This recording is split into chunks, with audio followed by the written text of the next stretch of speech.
வேலூர் மாவட்டம் குடியாத்தம் அருகே சாலையில் தேங்கியுள்ள மழைநீரில் செடிகளை நட்டு பொதுமக்கள் போராட்டத்தில் ஈடுபட்டனர்.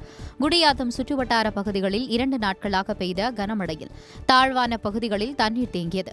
ராமகிருஷ்ணா நகரில் மழைநீருடன் கழிவுநீர் கலந்து துர்நாற்றம் வீசுவதால் சுகாதார சீர்கேடு ஏற்படும் அபாயம் உள்ளதாக பொதுமக்கள் அச்சம் தெரிவித்தனர். இதையடுத்து தண்ணீரை அகற்ற நகராட்சி நிர்வாகத்தினர் நடவடிக்கை எடுக்க வலியுறுத்தி பொதுமக்கள் மழைநீரில் செடிகளை நட்டு போராட்டத்தில் ஈடுபட்டனர். திருவள்ளூர் மாவட்டம் திருத்தணி அருகே குடியிருப்புகளை கழிவுநீர் சூழ்ந்துள்ளதால் நோய் தொற்றும் அபாயம் உள்ளதாக பொதுமக்கள் அச்சம் தெரிவித்துள்ளனர். திருவாலங்காடு ஒன்றியம் கடகம்மாச்சத்திரம் ஊராட்சியில் கழிவுநீர் கால்வாய் முறையாக தூர்வாரப்படவில்லை என கூறப்படுகிறது. இந்நிலையில் கால்வாயிலிருந்து வெளியேறிய கழிவுநீர் குடியிருப்புகளை சூழ்ந்து வீடுகளுக்குள் புகுந்துள்ளதால் பொதுமக்கள் அவதியடைந்தனர். இதையடுத்து உடனடியாக கழிவுநீர் கால்வாயை தூர்வார ஊராட்சி நிர்வாகம் நடவடிக்கை எடுக்க வேண்டும் என்று அப்பகுதி மக்கள் வலியுறுத்துகின்றனர்.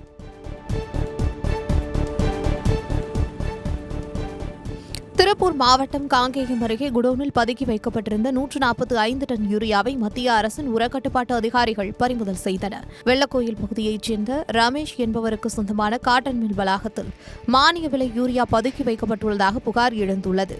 அதன் பேரில் மத்திய அரசின் உரக்கட்டுப்பாட்டு துணைச் செயலாளர் சத்திரம் மீனா தலைமையிலான அதிகாரிகள் ஆய்வு மேற்கொண்டனர். தொடர்ந்து குடோனில் பதுக்கி வைக்கப்பட்டிருந்த 145 டன் எடை கொண்ட 3210 மூட்டை யூரியாவை பறிமுதல் செய்தனர். தொடர்ந்து தலைமறைவான ரமேஷை தேடி வருகின்றனர்.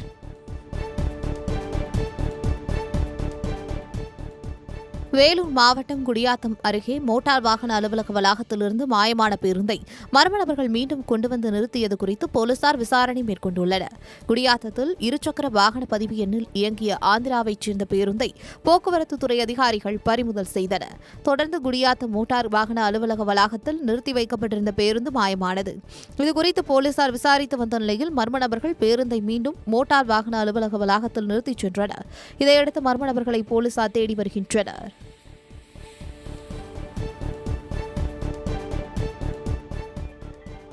செங்கல்பட்டு மாவட்டம் அனகாபுத்தூரில் பழைய பொருட்கள் தரம் பிரிக்கும் குடோனில் பயங்கர தீ விபத்து ஏற்பட்டுள்ளது. அனகாபுத்தூர் திருநீர்மலை பிரதான சாலையில் ஜெகன் என்பவருக்கு சொந்தமான பழைய பொருட்கள் தரம் பிரிக்கும் குடோன் செயல்பட்டு வருகிறது. இந்த நிலையில் குடோனில் திடீரென தீப்பற்றி எரிய தொடங்கியுள்ளது. இதுகுறித்து அக்கம்பக்கத்தினர் தீயணைப்புத் துறைக்கு தகவல் தெரிவித்துள்ளனர். அதன் பேரில் சம்பவ இடத்திற்கு விரைந்த தீயணைப்பு வீரர்கள் தீயை அணைக்கும் பணியில் ஈடுபட்டுள்ளனர். இந்த விபத்து குறித்து போலீசார் விசாரணை நடத்தி வருகின்றனர்.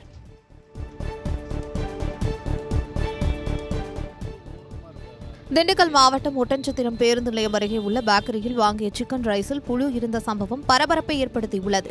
ஒட்டன்சத்திரம் பேருந்து நிலையம் அருகே உள்ள பேக்கரியில் கல்லூரி மாணவர்கள் 5 பேர் சிக்கன் ஃப்ரைட் ரைஸ் வாங்கி சாப்பிட்டுள்ளனர். அப்போது உணவில் இருந்து துர்நாற்றம் வீசியதாக தெரிகிறது. தொடர்ந்து கோழிக்கறியில் புழு இருந்ததைக் கண்டு மாணவர்கள் அதிர்ச்சியடைந்தனர். இதுகுறித்து கேட்டபோது பேக்கரி நிர்வாகத்தினர் அலட்சியமாக பதிலளித்ததாக கூறப்படுகிறது. இது தொடர்பாக உணவு பாதுகாப்புத் துறையினர் நடவடிக்கை எடுக்க வேண்டும் என்று மாணவர்கள் கோரிக்கை வைத்துள்ளனர்.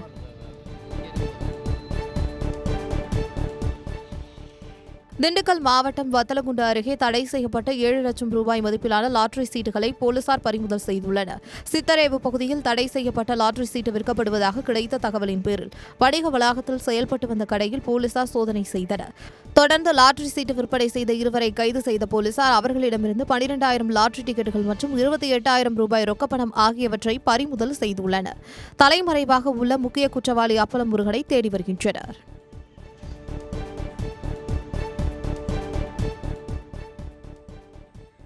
நாமக்கல் மாவட்டத்தில் விஏஓவை தாக்கிய நபரை போலீசார் கைது செய்தனர். பெரியகொண்டம்பாளையம் பகுதியில் அரசு புறம்போக்கு நிலத்தில் இருந்த மரத்தை அப்பகுதியைச் சேர்ந்த திருமுருகன் என்பவர் வெட்டியதாக தெரிகிறது. இதை தட்டி கேட்ட நறுவலூர் அக்ரஹாரம் கிராம நிர்வாக அலுவலர் ராமனை திருமுருகன் தாக்கியதாக கூறப்படுகிறது. இதுகுறித்து வழக்கு பதிவு செய்து விசாரித்து வந்த நல்லிபாளையம் போலீசார் திருமுருகனை கைது செய்து நீதிமன்றத்தில் ஆஜர்படுத்தி சேலம் மத்திய சிறையில் அடைத்தனர்.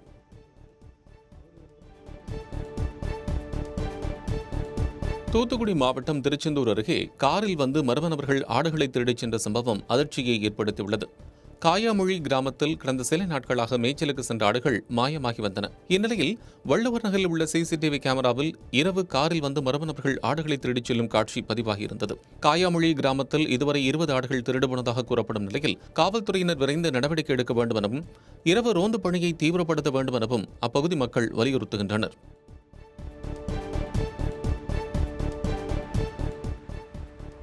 நீலகிரி மாவட்டம் கோத்தகிரியில் இரவு நேரத்தில் தனியார் மருத்துவமனை வளாகத்திற்குள் கருஞ்சிறுத்தை புகுந்ததால் பரபரப்பு ஏற்பட்டது. சமீப காலமாக கோத்தகிரி சுற்றுவட்டார பகுதிகளில் சிறுத்தை நடமாட்டம் அதிகரித்து காணப்படுகிறது. உணவு, தண்ணீர் தேடி அலையும் காட்டு விலங்குகள் ஊருக்குள் உலாவுவதோடு செல்லப்பிராணிகளையும் வேட்டையாடி வருகின்றன. இந்நிலையில் கோத்தகிரி KMF மருத்துவமனை வளாகத்திற்குள் நுழைந்த சிறுத்தை நாயை வேட்டையாட முயன்ற CCTV காட்சி வெளியாகி அதிர்ச்சியை ஏற்படுத்தியுள்ளது.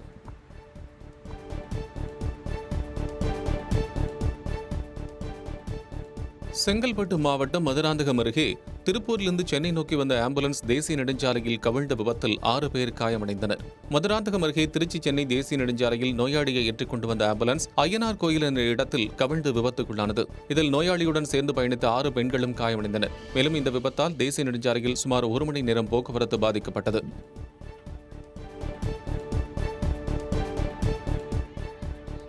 மின்சார வயரை மிதித்து விவசாயி உயிரிழந்ததை கண்டித்து திருவண்ணாமலை வேலூர் சாலையில் அவரது உறவினர்கள் ஆர்ப்பாட்டத்தில் ஈடுபட்டனர். ஈச்சங்குப்பம் கிராமத்தில் மின்சாரம் தாக்கி விவசாயி விநாயகமூர்த்தி உயிரிழந்தார். மின்சாரத்துறையின் அலட்சியமே விவசாயி இறப்பிற்கு காரணம் என கூறி அவரது உறவினர்கள் மல்லவாடி துணை மின் நிலையம் அருகே மறியலில் ஈடுபட்டனர். அப்போது போலீசாருக்கும் சாலை மறியலில் ஈடுபட்டவர்களுக்கும் இடையே தள்ளுமுள்ளு ஏற்பட்டது.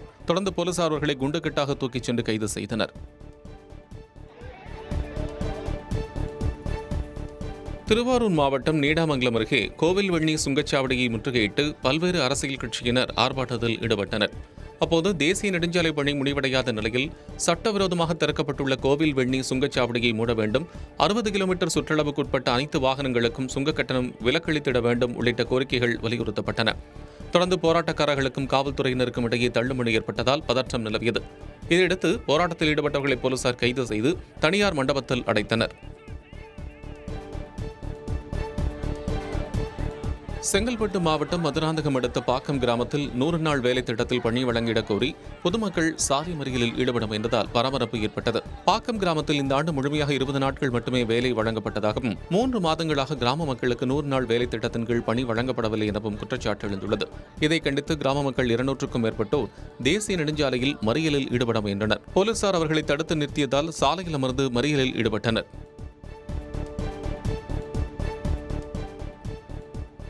ராமநாதபுரம் மாவட்டம் முதுகுளத்தூரில் ஆப்பநாடு மறவர் சங்கம் சார்பில் நடைபெற்ற கண்டன ஆர்ப்பாட்டத்தில் போலீசாருடன் தள்ளுமுடி ஏற்பட்டதால் பதற்றமான சூழல் நிலவியது.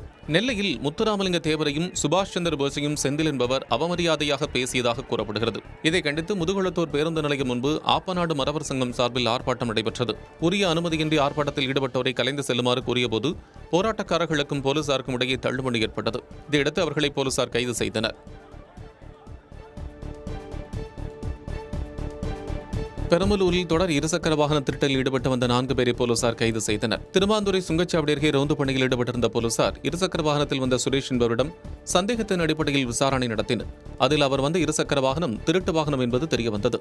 இதைத் தொடர்ந்து அவரிடம் மேற்கொள்ளப்பட்ட விசாரணையின் அடிப்படையில் பெரம்பலூரில் வாகன திருட்டில் ஈடுபட்டு வந்த 4 பேரை போலீசார் கைது செய்தனர். அவர்களிடமிருந்து 15 லட்சம் ரூபாய் மதிப்புள்ள 18 இருசக்கர வாகனங்களையும் பறிமுதல் செய்தனர். கரூரில் சட்டவிரோதமாக தங்கி வேலை பார்த்து வந்த வங்கதேசத்தைச் சேர்ந்த 3 பேரை போலீசார் கைது செய்தனர். பரமத்தி அருகே உள்ள ஐயம்பாளையம் செட்டி தோட்டத்தில் இயங்கும் தனியார் நிறுவனத்தில் முகமது அலாம் சர்தார், மோல் புல்நேசா, பலால் ஹுசைன் ஆகியோர் வேலை பார்த்து வந்தனர்.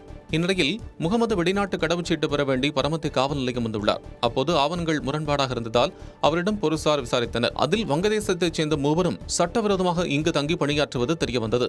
இதையடுத்து 3 போலீசார் கைது செய்தனர். தொடர் விடுமுறையொட்டி உதகையில் சுற்றுலா பயணிகளின் வருகை அதிகரித்து காணப்பட்டது. பள்ளி அரையாண்டு விடுமுறை மற்றும் புத்தாண்டு விடுமுறையொட்டி பொதுமக்கள் சுற்றுலா தலங்களை நோக்கி படையெடுக்க தொடங்கியுள்ளனர். இந்நிலையில் ஆந்திரா, கர்நாடகா உள்ளிட்ட வெளி மாநிலங்களில் இருந்து ஏராளமானோர் உதகைக்கு வருவதால் கூடலூர், குன்னூர், கோத்தகிரி சாலையில் கடும் போக்குவரத்து நெரிசல் ஏற்பட்டது. கூடலூர் உதகை தேசிய நெடுஞ்சாலையில் நீண்ட தூரத்திற்கு வாகனங்கள் அணிவகுத்து நின்றதால் சுற்றுலா பயணிகள் கடும் அவதிக்கு உள்ளாகினர். திண்டுக்கல் மாவட்டம் பழனி அருகே பெண் ஒருவர் கொலை செய்யப்பட்ட சம்பவம் அதிர்ச்சியை ஏற்படுத்தியுள்ளது. பழனியைச் சேர்ந்த பஷீரா பேகம் சரவணம் பொய்கை சாலையில் தேநீர் கடை மற்றும் துணிக்கடை நடத்தி வருகிறார். இவருக்கும் அப்பகுதியைச் சேர்ந்த மாரிமுத்துவிற்கும் இடையே பழக்கம் ஏற்பட்டுள்ளது. இந்த நிலையில் பஷீரா பேகம் வேறொருவருடன் பழகி வந்ததால் ஆத்திரமடைந்த மாரிமுத்து கத்தியால் அவரை சரமாரியாக வெட்டியுள்ளார். இதில் அவர் சம்பவ இடத்திலேயே உயிரிழந்துள்ளார். இந்த சம்பவத்தின் போது காயமடைந்த கொலையாளி மருத்துவமனையில் அனுமதிக்கப்பட்டுள்ள நிலையில் போலீசார் விசாரணை மேற்கொண்டு வருகின்றனர்.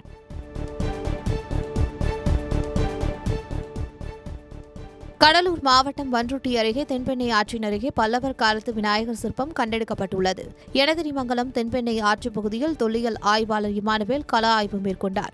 அப்போது பழங்கால மக்கள் வாழ்ந்ததற்கான தடயங்களாக செப்பு நாணயம், அகல் விளக்குகள், சுடுமண் புகைப்பிடிப்பான் ஆகியவை கண்டறியப்பட்டன.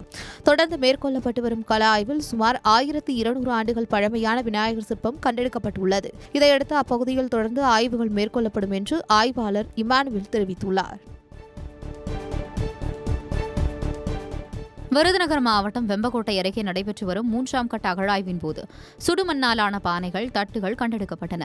விஜயகரிசல் குளத்தில் 3ஆம் கட்ட அகழாய்வுக்காக இதுவரை தோண்டப்பட்ட 16 குழிகளில் உடைந்த நிலையில் சுடுமண் உருவ பொம்மை, சதுரங்க ஆட்டக்காய்கள், வட்டசில்லு உள்ளிட்ட 2900 பொருட்கள் கிடைத்தன.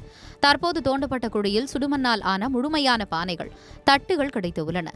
இதன் மூலம் முன்னோர்கள் இப்பகுதியில் தொல்குடங்கள் நடத்தி வாணிபத்தில் ஈடுபட்டது தெரியவந்துள்ளதாக அகழாய்வு இயக்குநர் பாஸ்கர் பொன்னுசாமி தெரிவித்துள்ளார். கடலூர் மாவட்டம் பண்ருட்டியில் கிராம மக்கள் சாலை மறியலில் ஈடுபட்டதால் போக்குவரத்து பாதிப்பு ஏற்பட்டது. எல்லன்புரம் ஊராட்சியை பண்ருட்டி நகராட்சியுடன் ஒருங்கிணைக்கப் போவதாக அதிகாரிகள் தெரிவித்தனர். இதற்கு எதிர்ப்பு தெரிவித்தும் ஊராட்சியை நகராட்சியுடன் இணைத்தால் ஊரக பகுதிகளில் வழங்கப்படும் சலுகைகள் மற்றும் 100 நாள் வேலை திட்ட பணிகள் பாதிக்கும் நிலை ஏற்படும் எனவும் கூறி மக்கள் போராட்டத்தில் ஈடுபட்டனர். இதுகுறித்து தகவல் அறிந்து வந்த பண்ருட்டி போலீசார் மறியலில் ஈடுபட்டவர்களிடம் பேச்சுவார்த்தை நடத்தியதை தொடர்ந்து அனைவரும் கலைந்து சென்றனர்.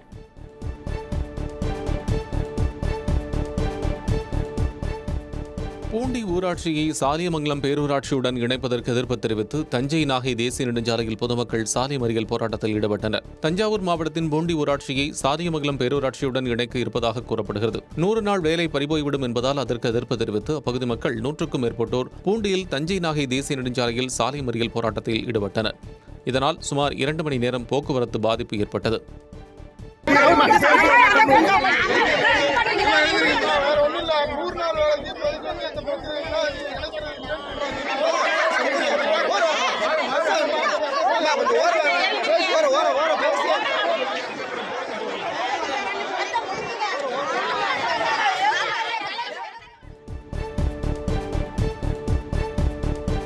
கடலூர் மாவட்டம் நெல்லிக்குப்பம் பகுதியில் சாலை அமைக்க வலியுறுத்தி நகராட்சி அலுவலகத்தை பொதுமக்கள் முற்றுகையிட்டதால் பரபரப்பு ஏற்பட்டது. வான்பாக்கம் அருகே தனியாருக்கு சொந்தமான இடத்தில் அங்காளம்மன் கோயில் அமைந்துள்ளது. கோயிலுக்கு முன்பக்கம் உள்ள தெருவிற்கு செல்ல கோயில் பாதையை கடந்து செல்ல வேண்டிய சூழல் உள்ளதால் அப்பகுதியில் சாலை அமைக்க வேண்டும் என்று பொதுமக்கள் கோரிக்கை விடுத்தனர். இதை ஏற்று அப்பகுதியில் சாலை பணி நடைபெற்றது. இச்சூழலில் தனியார் நில உரிமையாளர் சாலை பணியை தடுத்து நிறுத்தியதாக கூறப்படுகிறது. இதை கண்டித்து நகராட்சி அலுவலகத்தை முற்றுகையிட்ட மக்கள் சாலை அமைக்க வேண்டும் என்று மீண்டும் வலியுறுத்தினர்.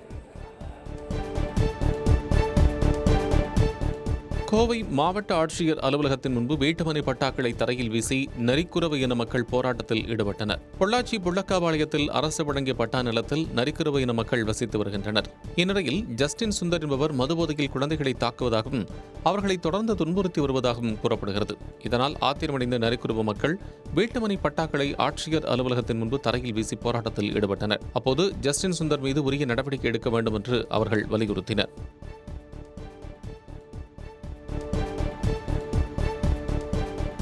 அரியலூர் மாவட்டம் ஜெயங்கொண்டம் பேருந்து நிலையத்தில் பேருந்து கண்ணாடியை உடைத்த போதை ஆசாமியை போலீசார் கைது செய்தனர். கடலூர் மாவட்டத்தைச் சேர்ந்த ஜாகிர் ஹுசேன் சொந்த ஊர் செல்வதற்காக ஜெயங்கொண்டம் பேருந்து நிலையத்திற்கு வந்துள்ளார்.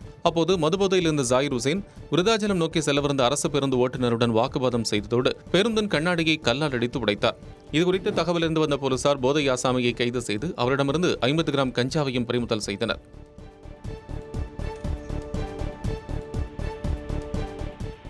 பெரம்பலூரில் கல்லூரி மாணவர்களுக்கு கஞ்சா விற்பனை செய்த 3 பேரை போலீசார் கைது செய்தனர். பெரம்பலூர் துறையூர் சாலையில் உள்ள தனியார் கல்லூரி பேருந்து நிலையம் அருகே பெரம்பலூர் காவல் நிலைய போலீசார் ரோந்து பணியில் ஈடுபட்டிருந்தனர்.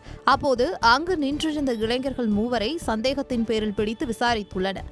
அப்போது அவர்கள் மாணவர்களுக்கு கஞ்சா விற்பனை செய்தது தெரியவந்துள்ளது. இதையடுத்து பிரபு, விஷ்ணு உள்ளிட்ட 3வரை கைது செய்த போலீசார் 40 கிராம் கஞ்சா பொட்டலத்தை பறிமுதல் செய்தனர். தஞ்சாவூர் மாவட்டம் செங்கிப்பட்டி அருகே பறிமுதல் செய்யப்பட்ட 600 கிலோ கஞ்சா தீயிலிட்டு அழிக்கப்பட்டது. தஞ்சாவூர், திருவாரூர், நாகை மாவட்டங்களில் கைப்பற்றப்பட்ட 600 கிலோ கஞ்சாவை அழிக்க நீதிமன்றம் உத்தரவிட்டது. அதன் பேரில் அயோத்திப்பட்டியில் உள்ள மருத்துவ கழிவுகள் அளிக்கும் தொழிற்சாலையில் கஞ்சா தீயிலிட்டு அழிக்கப்பட்டது. தஞ்சை, நாகை, மயிலாடுதுறை, திருவையாறு துணை காவல் கண்காணிப்பாளர்கள் முன்னிலையில் இப்பணி நடைபெற்றது.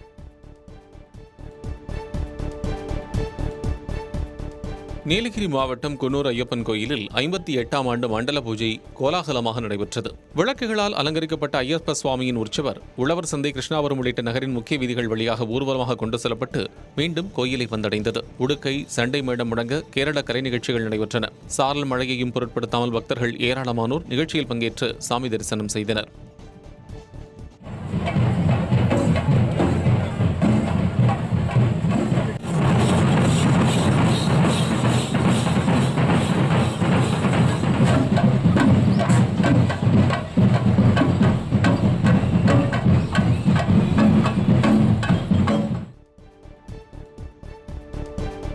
சிவகங்கை நகரின் மையப்பகுதியில் அமைந்துள்ள காசி விஸ்வநாதர் கோயிலில் ஐயப்ப சுவாமிக்கு மண்டல பூஜை வெகு விமர்சையாக நடைபெற்றது. இதையொட்டி செண்டை மேளம் முழங்க காளி உள்ளிட்ட சுவாமி வேடமிட்ட கலைஞர்கள் ஊர்வலமாக சென்றனர். தொடர்ந்து திருவீதி உலா வந்த உற்சவரை திரளான பக்தர்கள் கண்டு தரிசித்தனர். ஊர்வலத்தில் மயிலாட்டம், சிலம்பாட்டம், கதகளி உள்ளிட்ட கலை நிகழ்ச்சிகளும் நடைபெற்றன.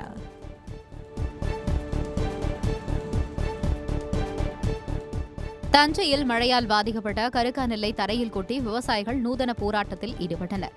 தஞ்சை மாவட்ட ஆட்சியர் பிரியங்கா பங்கஜம் தலைமையில் விவசாயிகள் குறைதீர் கூட்டம் நடைபெற்றது. இதில் தமிழக அனைத்து விவசாய சங்கங்களின் கூட்டு இயக்கத்தை சேர்ந்த விவசாயிகள் மழையால் பாதிக்கப்பட்ட கருக்காநெல்லை மாவட்ட ஆட்சியிடம் காண்பித்து உரிய இழப்பீடு வழங்க வேண்டும் என வலியுறுத்தினர். பின்னர் கூட்டத்தை புறக்கணித்த விவசாயிகள் கருக்காநெல்லை ஆட்சியர் வளாகம் முன்பு தரையில் கொட்டி இழப்பீடு வழங்க வலியுறுத்தி ஆர்ப்பாட்டத்தில் ஈடுபட்டனர்.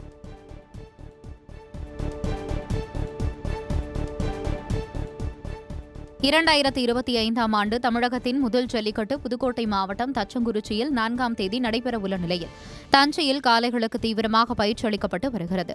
பாரம்பரியமான வீர விளையாட்டான ஜல்லிக்கட்டு போட்டி பொங்கல் பண்டிகையொட்டி தமிழகத்தின் பல்வேறு பகுதிகளில் நடைபெறும்.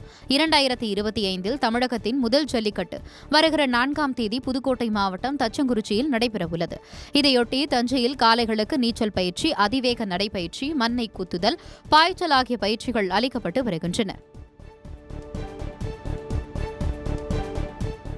அண்ணா பல்கலைக்கழக மாணவியை பாலியல் வன்கொடுமை செய்ததை கண்டித்து திருவள்ளூர் மாவட்டம் நன்னிலம் அரசு கல்லூரி மாணவர்கள் வகுப்பை புறக்கணித்து ஆர்ப்பாட்டத்தில் ஈடுபட்டனர். நன்னிலம் அரசு கலை மற்றும் அறிவியல் கல்லூரி மாணவ மாணவிகள் 500க்கும் மேற்பட்டோர் வகுப்புகளை புறக்கணித்து போராட்டத்தில் ஈடுபட்டனர். அப்போது அனைத்து கல்வி நிலைய வளாகத்திலும் மாணவிகளுக்கான பாதுகாப்பை உறுதி செய்ய வேண்டும் என வலியுறுத்தினர்.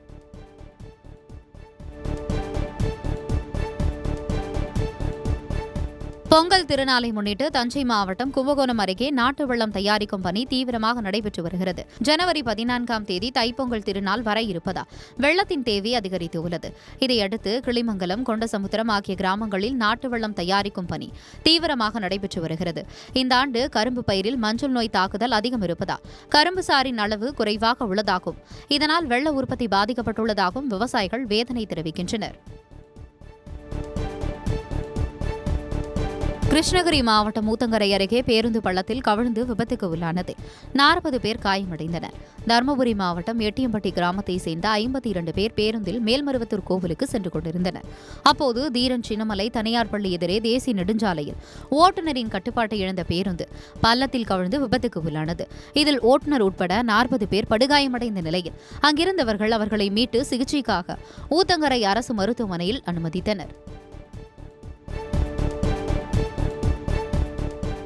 ராமநாதபுரம் அரண்மனை பகுதியில் காலாவதியான குளிர்பானம் குடித்த 1.5 வயது குழந்தை மருத்துவமனையில் அனுமதிக்கப்பட்டுள்ள சம்பவம் அதிர்ச்சியை ஏற்படுத்தியுள்ளது. கவரங்குடம் பகுதியைச் சேர்ந்த மலைக்கண்ணன், திவ்யா தம்பதியினர் தங்களது 1.5 வயது குழந்தைக்கு குளிர்பானம் வாங்கி கொடுத்துள்ளனர்.